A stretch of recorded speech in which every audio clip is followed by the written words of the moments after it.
rimborsi dopo l'incontro con le associazioni slitta e non arriva sul tavolo del Consiglio dei Ministri. Probabile nuovo vertice tra Conte, Di Maio e Salvini. Inchiesta Veneto Banca, le parole del magistrato che ha chiuso la prima tranche di indagini, una mole di lavoro notevole, ma la nostra procura non ha ricevuto rinforzi né aiuti nonostante le molte richieste. Caso TBC a Motta di Livenza, mentre continuano gli ultimi esami, alcuni genitori si sono rivolti ad un legale per presentare un esposto in procura. Si era allontanato da casa lunedì mattina, 24 ore dopo la tragica scoperta del cadavere di un 77enne fatta dai carabinieri di Este in un casolare in aperta campagna.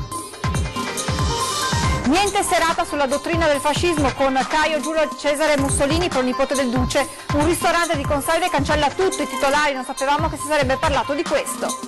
Il campaniletto nella chiesa di San Giacometto necessita di un restauro urgente, ma deve combattere contro l'indifferenza di una città che finora si è rivelata sorda. Sport, volley, impresa dell'Imoco Conegliano che supera le turche del Fenerbahce in semifinale e approda all'ultimo atto della Champions League. Buongiorno e ben ritrovati con l'edizione dei telegiornali di Antenna 3, dunque in primo piano la questione delle banche perché arriva un nuovo rinvio per quanto riguarda i truffati e i rimborsi che aspettano, deve ancora approdare in Consiglio dei Ministri l'atteso decreto, possibile un nuovo vertice tra il Premier Conte e i due Vice Premier, ma ci aggiorna in diretta Federico Fusetti, buongiorno. Buongiorno da Venezia, sembrava fatta invece il nuovo rinvio per il decreto sul rimborso ai risparmiatori travolti dal crack delle banche venete. Dopo l'annuncio che il provvedimento era pronto per essere discusso e approvato nel Consiglio dei Ministri di martedì, ecco una nuova doccia fredda dunque. La motivazione sembra che sia legata ad alcuni dettagli da sistemare per la stesura definitiva del documento. Da fonti di Palazzo Chigi poi sembra che però al termine del Consiglio dei Ministri ci sia stata una riunione specifica tra il Premier Giuseppe Conte e i due vicepresidenti Di Maio e Salvini per definire proprio i dettagli di questo documento. Ricordiamo che l'accordo raggiunto proprio nelle scorse ore sembrava fosse stato trovato in questi termini: gli ex azionisti che hanno un reddito fino a 35.000 euro o un patrimonio immobiliare fino a 100.000 avrebbero il rimborso automatico delle somme perdute. Secondo una prima stima sarebbe così coperto il 90% dei danneggiati, che sono in tutto più di 200.000 persone. Gli esclusi invece dovrebbero essere sottoposti a un arbitrato per stabilire l'eventuale rimborso. Sembravano tutti abbastanza soddisfatti, ma ora invece si è in attesa di sapere quando e soprattutto se verrà fissata una nuova data per la discussione in Consiglio dei Ministri. Evidentemente l'accordo non è ancora davvero stato raggiunto fino in fondo, come sembrava dalle dichiarazioni del governo. Per il momento è tutto, lì nello studio. Grazie Federico Fusetti. Intanto sul fronte inchiesta Veneto Banca c'è la prima chiusura indagini, ridotti da 11 a 4 gli indagati, ma i vertici dell'istituto vanno verso il processo per ostacolo alla vigilanza, aggiotaggio e da ora anche falso in prospetto. Siamo riusciti adesso finalmente a depositare l'avviso di conclusione delle indagini, che verrà notificato agli indagati e ai loro difensori già credo domani, nei prossimi giorni. Oltre ai reati di false comunicazioni agli organi di vigilanza, di aggiotaggio bancario, ho inserito nell'avviso di conclusione delle indagini anche l'ipotesi di reato di falso in prospetto. Chiusa la prima tranche dell'inchiesta su Veneto Banca, quella che vede come parti offese lo stesso istituto di credito, Banca d'Italia e Consob. Da 11 gli indagati rimangono in 4. Il presidente Flavio Trinca, il direttore Vincenzo Consoli, Mosè Faggiani, ex condirettore e responsabile commerciale, e Stefano Bertolo, responsabile della direzione amministrativa di Veneto Banca. Per loro la procura si appresta a chiedere il rinvio a giudizio. Ininfluente invece, secondo le perizie, il ruolo degli altri membri del CDA per i quali sarà chiesta l'archiviazione. Ostacolo alla vigilanza, aggiotaggio e da ora falso in prospetto, le accuse contestate a vario titolo. Quest'ultima si riferisce in particolare alle omissioni nelle informazioni fornite ai risparmiatori che nell'estate del 2014 parteciparono all'offerta pubblica di acquisto delle azioni della banca in fase di aumento di capitale, azioni il cui valore di lì a poco crollò. Un'indagine lunga e complessa, ferma 2 anni a Roma, poi riassegnata a Treviso, rallentata da problemi tecnici e dal mancato invio di rinforzi alla procura. Purtroppo, nonostante le richieste che sono state fatte, la nostra procura non ha ricevuto nessun tipo di risorsa aggiuntiva, né risorse umane, né risorse materiali, di attrezzature. Abbiamo dovuto arrangiarci, insomma, ecco, sostanzialmente. L'attività, malgrado questo, prosegue anche relativamente agli altri rami di indagine, tra cui truffa ai risparmiatori e bancarotta. Quella per truffa dovrebbe concludersi a breve, meno di una decina gli indagati, a conferma che anche in questo caso si punta ai vertici, a chi decise le politiche della banca e non a chi eseguì. 3.500 le parti offese. Adesso siamo a buon punto. Le indagini sono quasi concluse e quindi anche per quella auspico che nel giro di un mese o al massimo un paio di mesi di poter emettere l'avviso di conclusione delle indagini. Restiamo nella Marca trevigiana, ma cambiamo pagina e torniamo a parlare del caso di tubercolosi in una scuola elementare di Motta di Livenza, perché alcuni genitori si sono rivolti ad un legale per presentare un esposto in procura. Potrebbe arrivare in procura il caso tubercolosi a Motta di Livenza. 2 mamme, infatti, della scuola in cui è stato scoperto il focolaio si sono rivolte ad un legale per verificare se ci siano gli estremi per un esposto. Nessuna denuncia querela, dunque, ma le famiglie chiedono che la magistratura valuti se vi siano eventuali responsabilità nella vicenda, sia nella fase iniziale del contagio, sia successivamente. Al momento i casi accertati di TBC sono 10, 2 maestre e 8 bambini, una trentina coloro che sono risultati positivi alla Mantù, 1 migliaio coloro che sono stati sottoposti allo screening. Per venerdì si attendono gli esiti del test effettuato su un centinaio di persone tra studenti e personale scolastico uscito dalla scuola elementare nel 2017, mentre il 20 maggio verrà nuovamente ripetuta la Mantù nei casi risultati negativi nella prima fase. Si era allontanato da casa lunedì mattina, 24 ore dopo la tragica scoperta da parte dei carabinieri del cadavere di un anziano all'interno di un casolare ad Este. È stato trovato dai carabinieri nella mattinata di martedì il cadavere di un anziano nelle campagne di Este. L'uomo, un pensionato 77enne, residente ad Agugliaro nel Vicentino, si era allontanato a bordo della sua Fiat Panda da casa lunedì. I parenti avevano lanciato l'allarme e le ricerche si erano estese anche nel territorio padovano, allertando i carabinieri di Este. Martedì mattina la svolta. Lo hanno trovato verso le 10 in aperta campagna dentro un grande casolare diroccato in via Valcalaona nel comune di Baone. A guidarli la Panda parcheggiata nello spiazzo esterno. Dentro, accasciato sul pavimento, il corpo dell'anziano. Esclusa la morte violenta a opera di terze persone, tanto che l'autorità giudiziaria ha disposto che la salma fosse affidata ai familiari per l'organizzazione dei funerali. Una notizia appena giunta in redazione: un uomo di 70 anni è morto in un incidente avvenuto questa mattina a Sanguinetto nella Bassa Veronese. Ancora da chiarire l'esatta dinamica dell'incidente. L'uomo alla guida di un grosso scooter è uscito di strada e nello schianto è rimasto ucciso. Inutili i soccorsi dei sanitari del SUEM. Baby gang ancora in azione da Mestre a Venezia, dove in quest'ultimo episodio hanno agito in massa, mandando in ospedale 5 giovanissimi. Il prefetto di Venezia dice di voler incontrare le famiglie. Intanto a Cannareggio i residenti sono scioccati e preoccupati dopo questo ultimo violento pestaggio in campo San Geremia. Voi eravate aperti? Sì. Non vi siete accorti niente? Nulla. È stata talmente rapida quello che è accaduto che non ci siamo accorti di nulla. Questo locale era aperto durante il pestaggio feroce e gratuito della Baby Gang che la notte scorsa ha preso di mira 4 persone in campo San Geremia, una zona tranquilla fino a un certo punto. Se ci fosse qualche controllo in più per quanto riguarda questa zona qua sicuramente non sarebbe male, ma cioè, non è che possiamo decidere questo, quindi io ho fatto sempre presente anche alle forze dell'ordine, ai vigili, di fare dei controlli un attimino più, dei passaggi leggermente più frequenti, soprattutto nelle fasi notturne, perché comunque può sempre capitare qualche soggetto un po' particolare.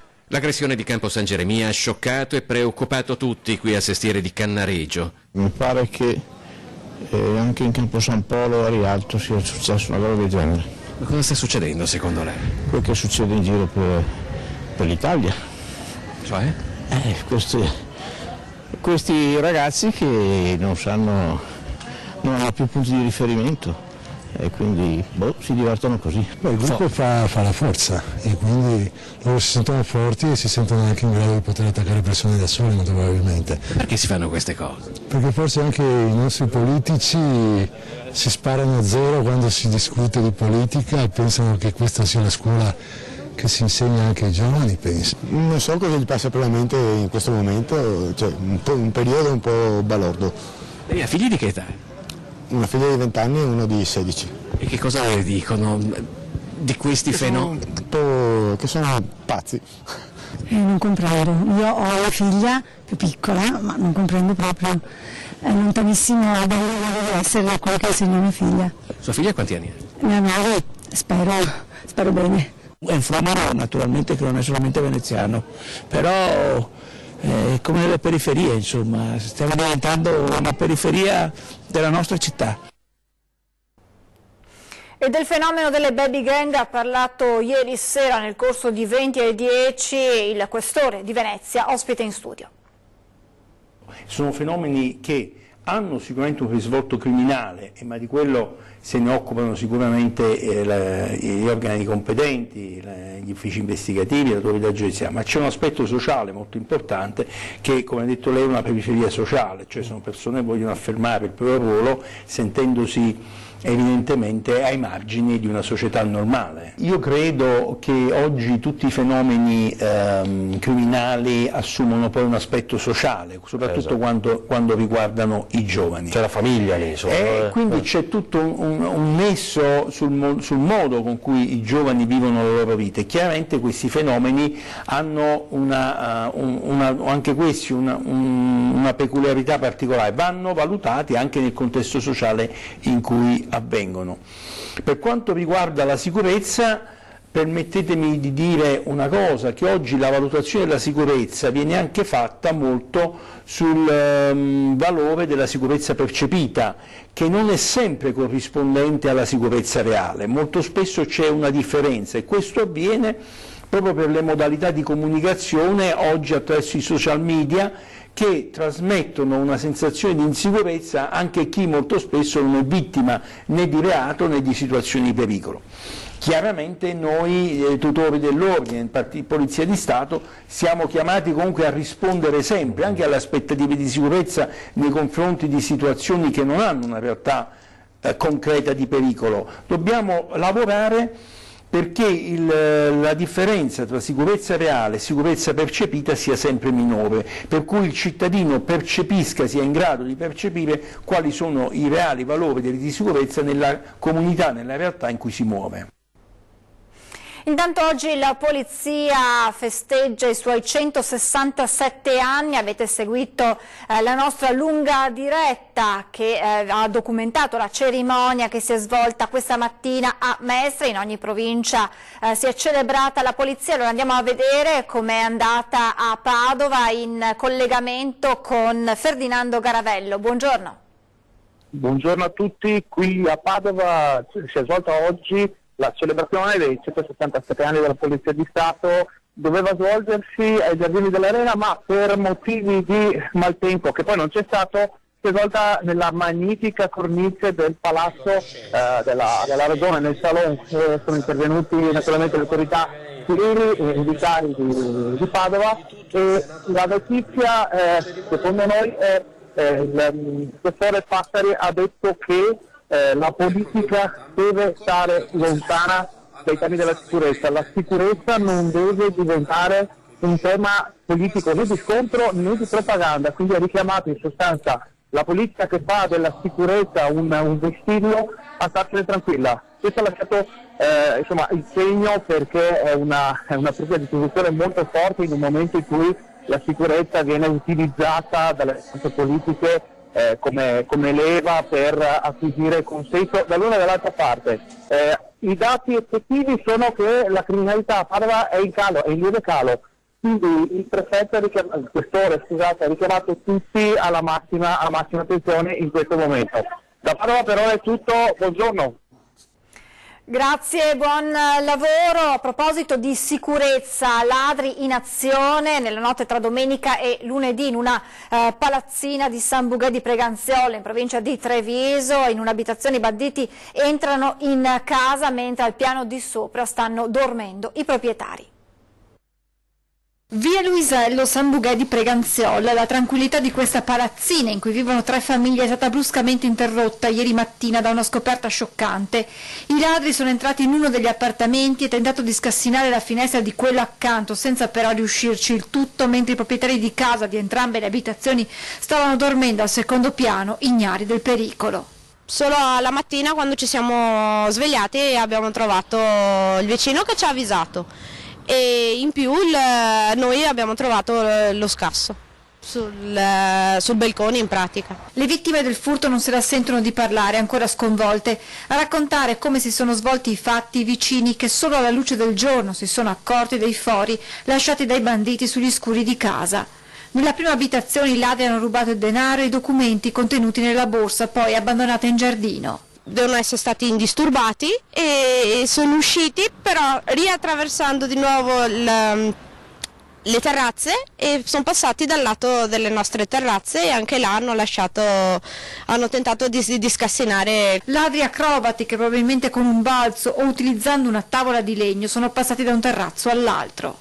Sono passati dalla parte del campo da calcio, in pratica, che è libero dalla parte opposta, e hanno scavalcato la rete e da là sono saliti su per le terrazze arrampicandosi come gatti. Si suppone che i banditi siano stati disturbati dal padrone di casa, che si è alzato e ha acceso la luce. L'uomo è consapevole di aver corso il rischio di trovarsi faccia a faccia con i ladri, ma anche, spiega, la certezza di essere pronto a difendere i propri cari. Non servono pistole, basta avere anche una pentola di quelle belle pesanti o un manganello. La famiglia è sacra e chi entra in casa mia, se non è invitato, mi dispiace, ma queste cose non le accetto. Un episodio che lascia dietro di sé rabbia e paura. Noi dobbiamo fargli paura, non c'è altro da fare. Non ti senti neanche sicuro di startene tranquillo tu dentro alla tua casa, e ti vengono a rubare.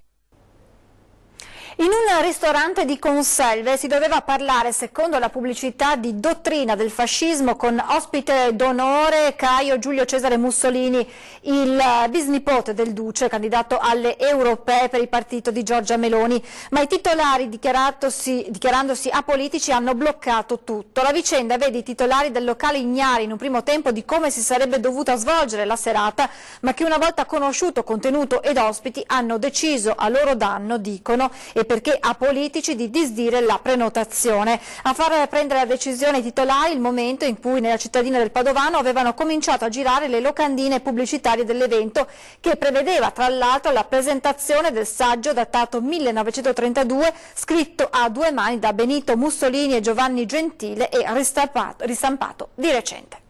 Ci fermiamo adesso per qualche istante di pubblicità, tra poco.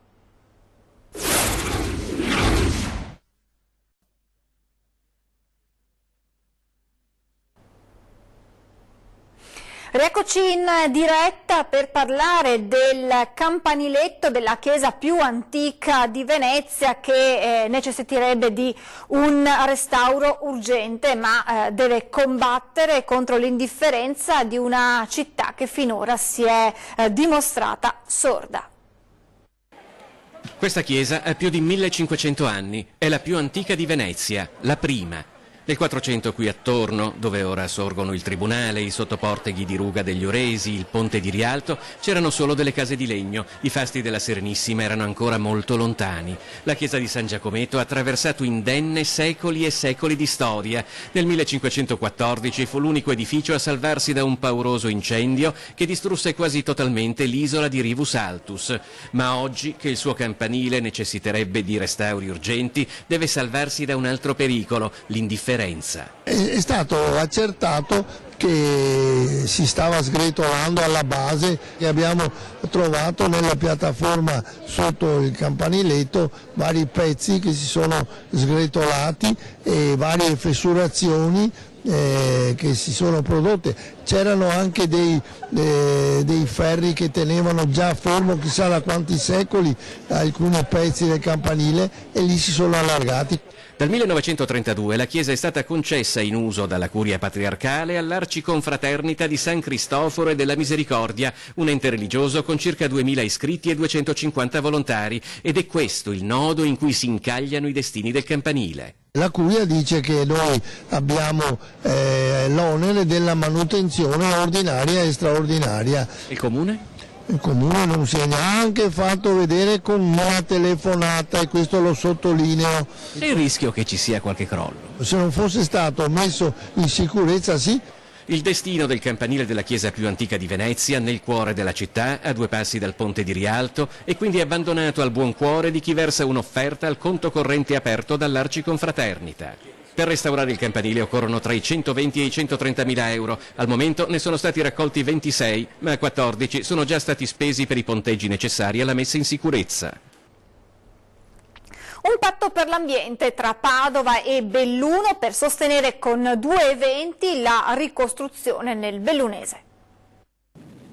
A 6 mesi dal ciclone che si è abbattuto in Veneto e sulle province di Vicenza e Belluno in particolare, si moltiplicano le iniziative di aiuto. In quei giorni la provincia di Padova aveva messo in campo oltre 250 squadre di volontari, soprattutto per la distribuzione dei sacchi di sabbia e il monitoraggio degli argini. In provincia di Belluno, nei giorni successivi, i volontari avevano tagliato gli alberi abbattuti lungo le strade, sgomberato le aree a rischio e dato supporto ai vigili del fuoco, specie per la copertura provvisoria degli edifici scoperchiati dalla tempesta. Oggi la ricostruzione è partita, con l'aiuto di tutti. In questo momento la ricostruzione è molto complicata, soprattutto in riferimento anche alle persone, alle famiglie che hanno dovuto lasciare le loro case per un lungo periodo, che ancora fanno fatica a rientrare, che hanno bisogno anche di un sostegno economico e quindi abbiamo creato un fondo che si chiama Fondo Welfare che ha questo obiettivo.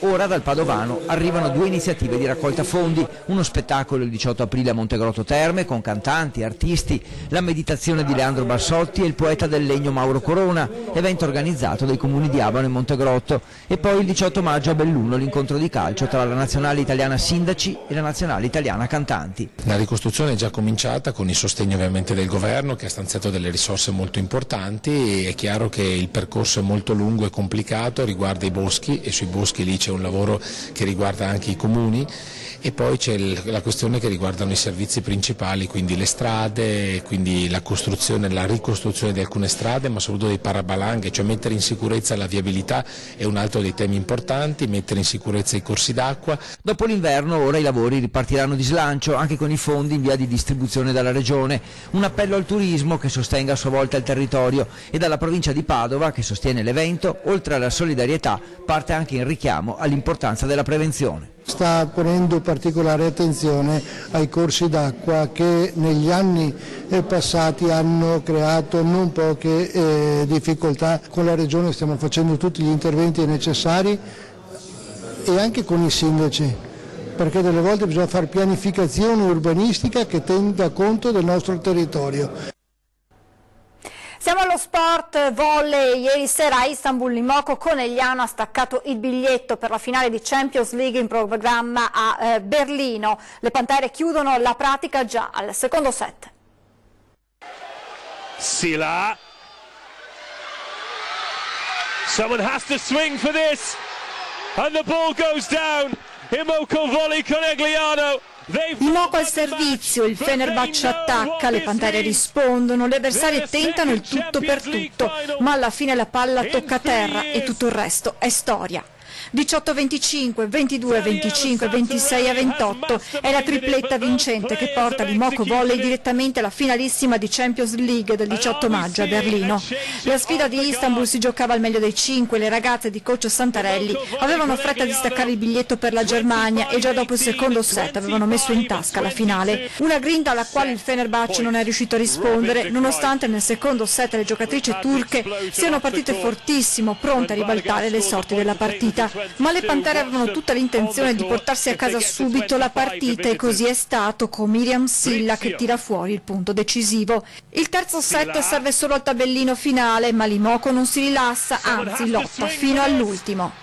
Questa sera abbiamo giocato secondo me una gran gara in palasport non facile, con un pubblico non semplice, le ragazze sono state bravissime a rimanere in partita durante tutta la gara. Una finale che vale il sogno di una stagione. La volevamo tanto, è qualcosa di difficile da descrivere in questo momento perché è stato un cammino particolare fino adesso, ora ci manca forse il passaggio più difficile, no? A fine gara l'entusiasmo della squadra è incontenibile. Io sono molto orgogliosa di tutta la squadra perché abbiamo fatto qualcosa proprio straordinaria. Il 18 maggio si vola a Berlino per una finale che potrebbe essere tutta italiana. Stasera si gioca infatti la seconda semifinale tra Igor Gorgonzola Novara, favorita alla vigilia, e Istanbul. Vi lascio ad ore 13 con CGIL Risponde, in studio Nicola Talmi della SILC CGIL, Alessandro Squizzato Nidil CGIL e Claudio Naccarati, anche lui della Nidil CGIL. Poi questa sera torna puntuale 20:10 in studio Antonio Silvio Calò del Partito Democratico e Remo Sernaggiotto, europarlamentare di Conservatori e Riformisti. Adesso previsioni del tempo, grazie per l'attenzione, buona giornata.